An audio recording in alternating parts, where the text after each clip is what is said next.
आरिफ जी पंचकुला से। छोटा मतलब शेरवंश। महाराज जी ये जानना चाहते हैं कि आप इतने बड़े संत कैसे बने। बड़े कहाँ हैं? सब 3.5 हाथ के हैं तो हम भी 3.5 हाथ के हैं। अपने हाथ से हम भी 3.5 हाथ के। बड़े कहाँ? छोटा मोटा और थोड़ा बड़ा। बड़े किससे होते हैं? बड़े के हो जाने से होते हैं। बड़े किससे हुए? बड़े के हो जाने। सबसे बड़े कौन है? कृष्ण जी। किशन जी। उनके हम चेला हैं इसीलिए बड़े हो गए। किशन जी हमारे गुरु है इसीलिए हो गए। बड़े के हो जाओ तो बड़े हो जाओ। लोहा फुटपाथ में पड़ा पैरों के नीचे ठोकरे खा रहा था। पारस मणि ने छू दिया तो सोना बनकर देवताओं के मुकुट में लग गया जाके। तो ये लोहे की महिमा थोड़ी है, ये तो पारस मणि की महिमा है जो उस लोहे को छू दिया। ऐसे ही हम एक संसारी जीव अनंत जन्मों से भटक रहे थे, भगवान ने कृपा की, अपने शरण में ले लिया। बस इतने बड़े भगवान उन्होंने हमें अपना लिया। बस इसी बात की बड़ाई है। और किस बात की बड़ाई है? भगवान ने हमें स्वीकार कर लिया। भगवान के हम दास हैं, वो हमारे स्वामी हैं। चूंकि वो इतने बड़े हैं तो बड़े का सेवक भी बड़ा ही होता है। अब स्वामी जिस कार में चलेगा उसी में तो सेवक भी चलेगा ना उसका। तो हमारे स्वामी का संपूर्ण जगत में यश है तो सेवक का भी उन्हीं के साथ है। स्वामी से जुड़ने के कारण है ये। इसीलिए तो नमस्कार है कि हम भगवान के दास हैं, हम भगवान के जन हैं। तो हम किशन जी के हैं इसलिए इतने बड़े हो गए। ठीक है जी। आप भी किशन जी को अपना मान लीजिए तो आप भी बड़े हो जाएंगे जी। पुनीता जी चंडीगढ़ से। राधा वल्लभ श्री हरिवंश महाराज जी। महाराज जी आपके चरणों में कोटि कोटि प्रणाम। महाराज जी मैं ऐसा क्या करूं कि नाम जप में दिन प्रतिदिन ध्यान और गहरा होता जाए। कभी मन बहुत लगता है और कभी जबरदस्ती लगाना पड़ता है। नाम जप अजहू सोच विचार कहे गई भक्तन पद ओट। भक्तों के चरणों का आश्रय। भजन न होई संग बिनु भजन बिना नहीं प्रेम। छिनहु भजन न छाड़िए धरिए या ध्रुव नेम। बिना भजनानंदी संतों की कृपा के भजन में गाढ़ रति नहीं होती और बिना भजन में गाढ़ रति हुए प्रेम नहीं होता और बिना प्रेम के भगवान नहीं मिलते। प्रेम ते प्रगट होई मैं जाना। तो मूल बात है भक्तों का सुमिरन, भक्तों की चरण वंदना, भक्तों का आश्रय। हरि को निज यश ते अधिक भक्तन यश पर प्राप्त। तो आप भक्त नामावली का पाठ किया करें। जो भक्तों की नामावली है जैसे ध्रुवदास जी की भक्त नामावली, भगवत ऋषि जी के द्वारा भक्त नामावली, और भी जो भक्तों की नामावली हो तो नामावली को पाठ करें। भक्तन की नामावली जो करी है चितलाए ताके भक्ति बढ़े घनी अरुहरि होय सहाय। ताके भक्ति बढ़े घनी अरुहरि होय सहाय। गाढ़ भाव भगवान में आने लगेगा यदि भक्तों के चरित्र सुनोगे, भक्तों की चरण रज माथे पे धारण करोगे और रोज भक्त नामावली का पाठ करोगे। नामावली है आपके पास? भक्त नामावली 42 लीला में ध्रुवदास जी ने लिखा है, आप ले लीजिएगा। हाँ बहुत, हमें लगता है 40 मिनट में हो जाएगी, 30-40। फिर आप देखिएगा रोज आपका कैसे भजन बढ़ता है।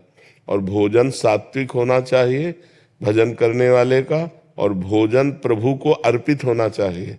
प्रसादी भोजन पावे अमनिया भोजन न पावे। अमनिया समझती ना, जो भोग नहीं लगाया गया उसे अमनिया कहते हैं और जो भोग लगा करके पाया जाता है उसे प्रसादी कहते हैं। भोग प्रसादी ही पावे, अमनिया ना पावे। और पवित्र आचरण करें और संतों का आश्रय रखें तो आप देखो नाम जप में प्रीति हो जाएगी। पहले नाम जप अनर्थ का नाश करेगा। जितने पाप हैं, पाप प्रवृत्ति हैं, नाम जप उनका नाश करेगा, तब आनंद की अनुभूति होगी। और जब नाम जप में आनंद आने लगता है तो मन हमारा अपने आप लगने लगेगा। आनंद नहीं आता तो मन विषयों की तरफ जाता है और नाम जप चल रहा है तो उसका मतलब है अभी मन मलिन है। और जहां आनंद आया तो ये खूब अपने आप खुद मन वापस लौट आएगा। संसार से आके भगवान के नाम में खूब आनंद है, खूब आनंद समुद्र है भगवान। जैसे मछली छोटे गड्ढे में चिंतायुक्त हो जाती है, पानी सूख जाएगा मर जाएगी, और समुद्र में पहुंच गई तो किलोलें करती है। ऐसे संसार का हर सुख छूटने वाला है। आप चाहे जिससे प्यार करो एक दिन वो मरेगा, एक दिन ये शरीर मरेगा। हर विषय यहाँ मर रहा है, इसका नाम मृत्यु लोक है। हर व्यक्ति प्रतिक्षण मर रहा है, हर विषय यहाँ नष्ट हो रहा है, नाश की ओर सब जा रहे हैं। हमको क्या करना है? मनुष्य शरीर प्राप्त करके मृत्युर्मा अमृतम गमे, हमारी दिशा मृत्यु लोक में मृत्यु से अमृत की तरफ, और यहाँ सब मृत की तरफ जा रहे हैं। तो हमको किसी से यहाँ लगाव नहीं रखना, भक्तों से प्रेम करें, नाम से प्रेम करें, भगवान की लीला गुण श्रवण करें, बढ़िया मंगल हो जाएगा। गाढ़ नाम जप में रुचि हो जाएगी यदि भक्त नामावली का अर्चन बंदन करो। प्रभु जी, जो आप कह रहे हैं भोग लगाना है, जब हम भोग बनाते हैं तो कई कहते हैं बिल्कुल भी मतलब देखिए मत, नमक ठीक है, चीनी ठीक है, बिल्कुल वैसे ही लगा दें। नहीं, हम चेक करते हैं। चेक कर सकते हैं? हाँ, पहले एक कटोरी में जरा सा निकाल के हम देखते हैं, क्योंकि हमारी श्री जी को कैसा लगे पहले हम पा लेते हैं कि बहुत बढ़िया है, फिर आचमन करते हैं, हाथ धोते हैं, फिर भोग लगाते हैं।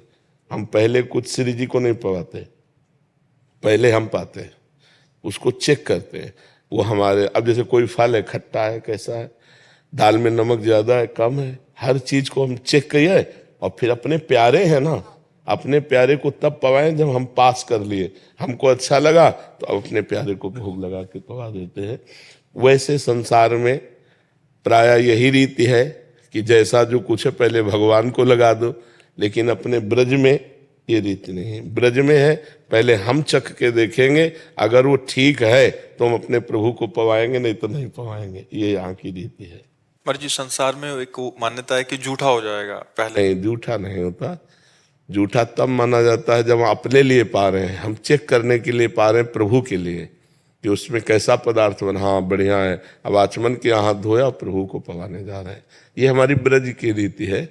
हमारे जितने ब्रज के प्रेमी जन हुए हैं, पहले स्वयं उसको निर्णय कर लिया है, हाँ सही है, तब प्रभु को भोग लगाते हैं। और वो भी ज्यादा नहीं है, थोड़ा से। हाँ, तो वो केवल उसकी सामग्री अब ये थोड़ी है हाँ, कि मतलब आधी थाली पूरा परोस के पा लिया फिर वो तो बताया ना, कटोरी में जरा से निकाल के चेक कर ले। केशव जी, श्री हरिवंश महाराज जी, आपके चरणों में कोटि कोटि प्रणाम। पूज्य महाराज जी, कुछ ऐसे नियम या संस्कार जिनका जीवन पर्यंत पालन करना चाहिए? पहला, जब तक ब्याह न हो तब तक ब्रह्मचर्य, और जब ब्याह हो जाए तो अपनी पत्नी से ही केवल अनुराग। जीवन में कोई नशा न करे, जीवन में बेईमानी घूसखोरी न हो, जीवन में माता पिता कभी अपमान न करे, जीवन में कभी दूसरों को दुख न दे, नाम जप करे, भगवत प्राप्ति हो जाएगी। अब इतने नियम पालन कर ले तो सिद्ध महापुरुष हो जाओगे। नहीं? हाँ। सौरभ जी, कानपुर से। श्री हरिवंश महाराज जी, गुरुदेव भगवान, जैसे कि आपके श्रीमुख से सुना है कि साधक को एक निष्ठ होना चाहिए। अभी तक आपकी कृपा अनुसार सब सही चल रहा था, लेकिन पिछली बार जब बरसाना जी जाने का सौभाग्य मिला, तब लाडली जी की कुछ ऐसी लीलाएं हुई कि मन अपने आप ही बरसाना की तरफ आकर्षित हो गया, और चिंतन में भी वही लीलाएं बार बार चलती हैं। महाराज जी, ऐसे में कृपा मार्गदर्शन करें। तो क्या आपको परेशानी क्या है? वृंदावन का एक ही है, वृंदावन बरसाना एक ही। वृंदावन की राधा रानी और बरसाने की राधा रानी तो थोड़ी है। ये पूरा उनका महल है। ब्रज 84 कोस प्रियाजू का घर है, जहां भी रति हो जाए, गिरिराज जी की तलहटी में रति हो जाए, बरसाने में रति हो जाए, रावल में रति हो जाए, ये सब श्री जी के ही है। श्री जी का महल एक ही। किशोरी जो है ना, तो उन्हीं को वृंदावन रानी कहा गया, उन्हीं को बरसाने वाली कहा गया, कोई अलग थोड़ी है। खूब बरसाने में रति करो। नागरी दास जी तो बरसाने में ही रहे, हमारे सिद्ध महापुरुष थे, बरसाने में ही रहे। श्री जी कोई 10-20 थोड़ी, श्री जी तो वही है ना, वही बरसाने में, वही रावल में है, वही वृंदावन में, वही संपूर्ण ब्रज में, वही श्री जी है। नवल किशोर सिगला जी। राधे राधे महाराज जी। महाराज जी, आपके चरणों में कोटि कोटि प्रणाम। महाराज जी, आज के टाइम में भक्ति में कैसे रहा जाए? मैं डॉक्टर हूं, हमारे साथ जो पढ़ते हैं सारे शराब पीते हैं। मैं आपकी कृपा से 3 साल से नहीं हो रहा, और महाराज जी पर पहले सब किया है, जो पहले गलतियां किया है महाराज जी, वो पाप नष्ट हो जाएं, ऐसे में क्या करूं? नाम जप, नाम जप, नाम संकीर्तनम यस्य सर्व पाप प्रणाशनम। अगर हम भगवान का निरंतर नाम जप करने का अभ्यास कर लें तो सारे पापों का नाश हो जाएगा। और देखो, हमको ये मतलब नहीं कि हमारे बगल वाला क्या कर रहा है, हमको ये मतलब कि बगल वाले के ऐसा करने पर भी हम क्या कर रहे हैं, हमको देखना है। उत्तम साधक वो है जो अपने को देखता है, और पतित वो है जो दूसरों को देखता है। वो गलत कर रहा है, वो गलत कर रहा है, तो वो गलत करने में समय नष्ट कर रहा है और तुम गलत देखने में समय नष्ट कर रहे हो। समय तो दोनों का नष्ट हो रहा है, तो दोनों एक ही लाइन में तो खड़े हो। उत्तम साधक वो है जो अपने को देखता है। तेरे भावे जो करे भलो बुरो संसार, नारायण तू बैठ के अपनो भवन बुहार। हमको अपनी गंदी बातें छोड़नी है, अच्छी बातें स्वीकार करनी है। जैसे आपने कहा 3 वर्ष पहले मैं सब करता था, उनको छोड़ दिया, उत्तम बात है। और अब लो नशानी अब नानुशई हूँ, आज तक किया आगे नहीं करूँगा, और नाम जब करोगे तो पीछे का सब नष्ट हो जाएगा। सर्व पाप प्रणाशनम, भगवान का जो नाम है वो समस्त पापों का नाश कर देता है। भगवान के नाम में अपार सामर्थ्य है। जित संग दोषा स्थिति भगवान के भजन से ही आती है। कि जैसे आपके सामने काम भाव से कोई आकर्षित कर रहा है, लेकिन आपको एक गलत है, मैं नहीं करूँगा। आपको जैसे कोई खान पान में आकर्षित कर रहा है, मित्राओ या दोस्त, नहीं, गलत है तो गलत है, मैं नहीं पीऊँगा, आप दोस्ती रखो या छोड़ दो। अपनी जित संग दोषा, अपनी निष्ठा में संग दोष का त्याग करके जो रहता है वही साधक है। और जैसा संग मिला वैसे बह गया, वो तो संसारी आदमी है। हम गलत लोगों के बीच में भी रहकर गलत ना हो, तभी तो हमारी आध्यात्मिक उन्नति होगी, तभी तो हमारी कुछ विलक्षणता होगी। नहीं तो जैसा संग वैसा रंग, ये तो संसारी पुरुष का लक्षण है। हाँ, खूब सुदृढ़ बनो और ऐसे बनो कि लोग तुम्हारा अनुकरण करें, तुम लोगों का अनुकरण ना करो। हमारे लक्षण उनके ऊपर पड़ने चाहिए। नाम जप करके पवित्र आचरण, मृदु व्यवहार, तो वो छोड़ दे, ना कि हम करने लगे। नहीं ना, आध्यात्मिक साधक वही है जो दूसरों के गंदे आचरणों का अनुकरण ना करके अपने अच्छे आचरणों का दूसरों से अनुकरण कराने की क्षमता प्राप्त कर ले, उसे साधक कहते हैं, उसे आध्यात्मिक कहते हैं। राजेंद्र कुमार अग्रवाल जी।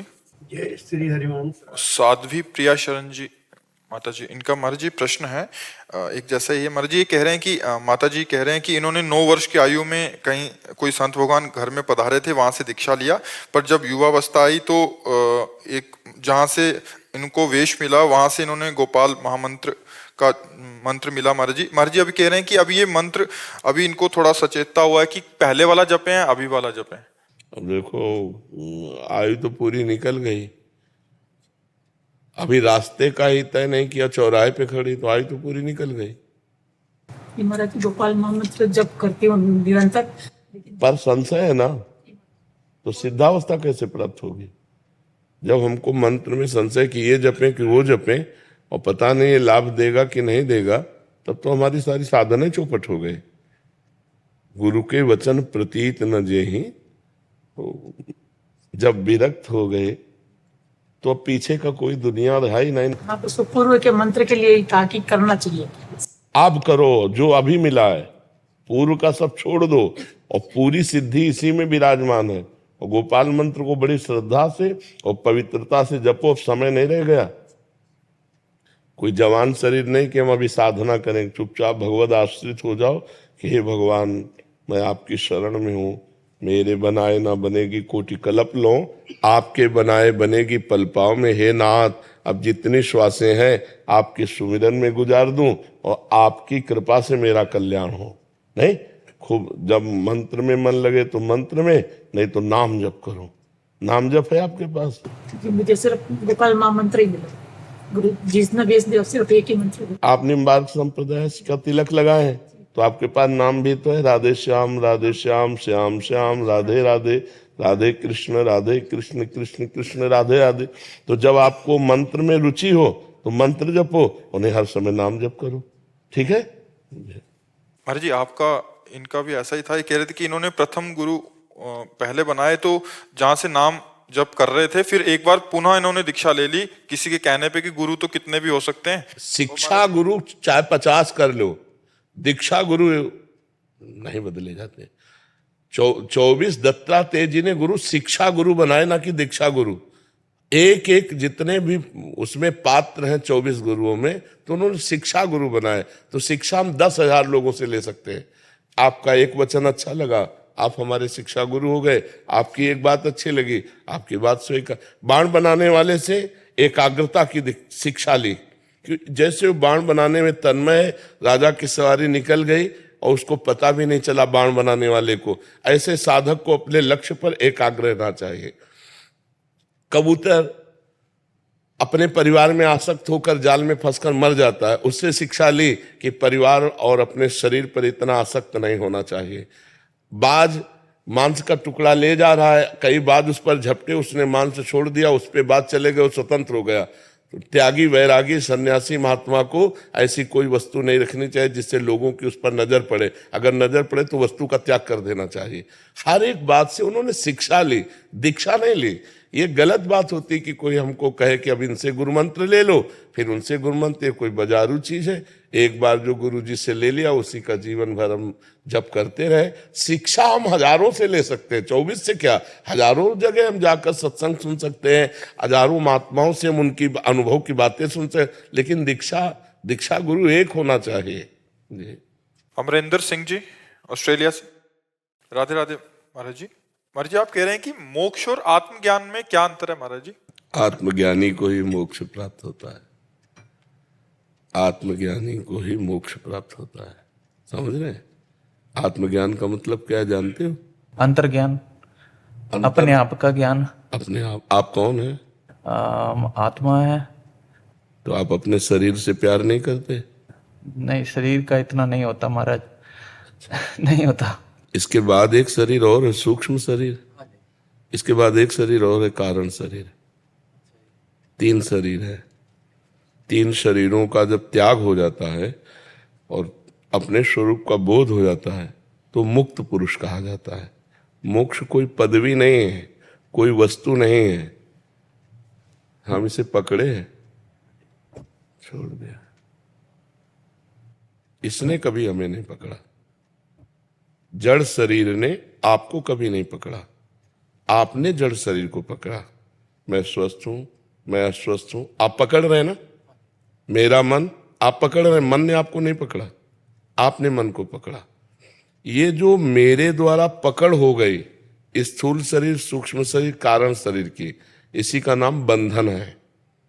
और इससे हम अलग होकर के अपने स्वरूप का बोध हो गया, केवल जानकारी नहीं। जैसे हलवा की जानकारी हो जाने मात्र से न हम स्वस्थ होंगे, न पुष्ट होंगे, न तृप्त होंगे। हलवा बना के खाना होगा, हलवा बनाने की जानकारी का हमें पूरा ज्ञान है, लेकिन हमने कभी हलवा बना के खाया नहीं, तो जानकारी बेकार है ना। आत्मज्ञान है लेकिन आत्मबोध नहीं है, अनुभव नहीं है, तो आत्मज्ञान किसी काम का नहीं। आत्मबोध, जो ज्ञान हुआ उसका अनुभव हुआ, उसका साक्षात्कार हुआ। जैसे हलवा बना के खाया तो आप पता चला, दूसरे को तो बोल रहे 100 ग्राम पानी, 100 ग्राम चीनी, इतना घी, ऐसे ऐसे ऐसे, लेकिन कभी खाया नहीं।